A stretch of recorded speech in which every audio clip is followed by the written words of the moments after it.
642. Wondering if that autograph or piece of memorabilia is real? Governor Jerry Brown signed Assembly Bill 1570 earlier this month to make sure you're getting what you pay for. One of the co-authors of the bill, Senator Joel Anderson from El Cajon, joining us now on the KOGO News Live line.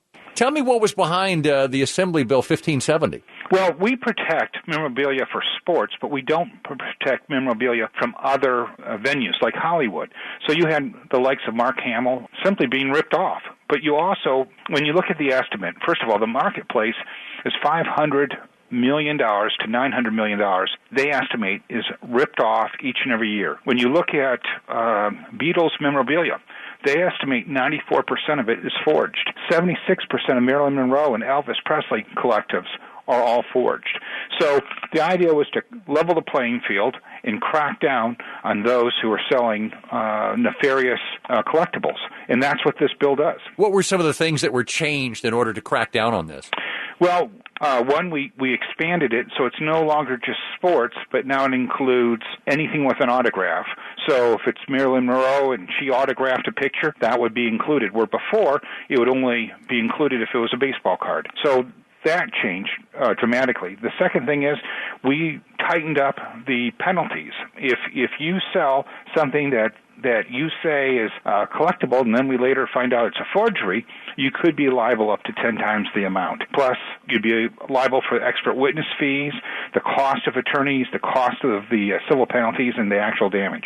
So this is a huge hammer on those who are selling products that are not actual. Is it easy to know when you're getting a fake or a real product? Well, I would say no. I would say this is why this law was so important, because now you know you have reputable dealers. Someone's not going to start collecting this and running them in their stores if they're not willing to stand behind it.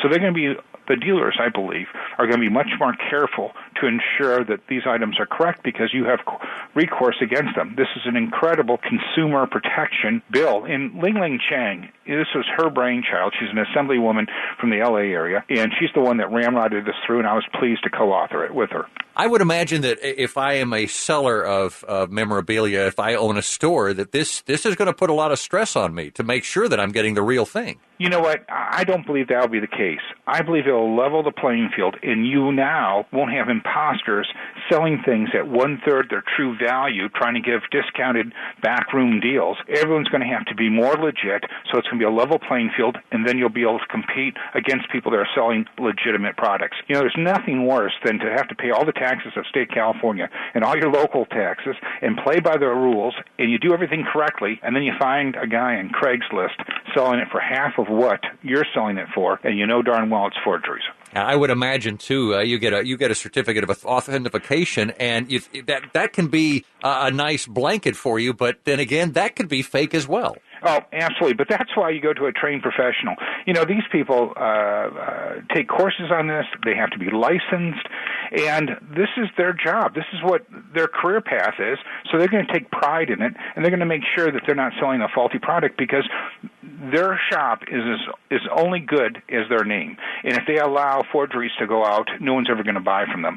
And the penalties now are pretty severe. I mean, 10 times the cost of the good. So no one's going to be selling you a forgery on purpose, unlike today where you have people on Craigslist who may not even know that they're selling forgeries, but yet they are because they don't have any training and they're not liable. When does this go into effect? First of the year, it should be taking effect, and I'm very excited about it because when you look at almost $1 billion business of forgeries, we're going to be bringing those people right back into the market, and we're going to have a level playing field, and people will be able to purchase knowing that they're getting a solid product. State Senator Joel Anderson from El Cajon with us on the KOGO News Live line. Thank you, Senator. I appreciate it. My pleasure. Thank you.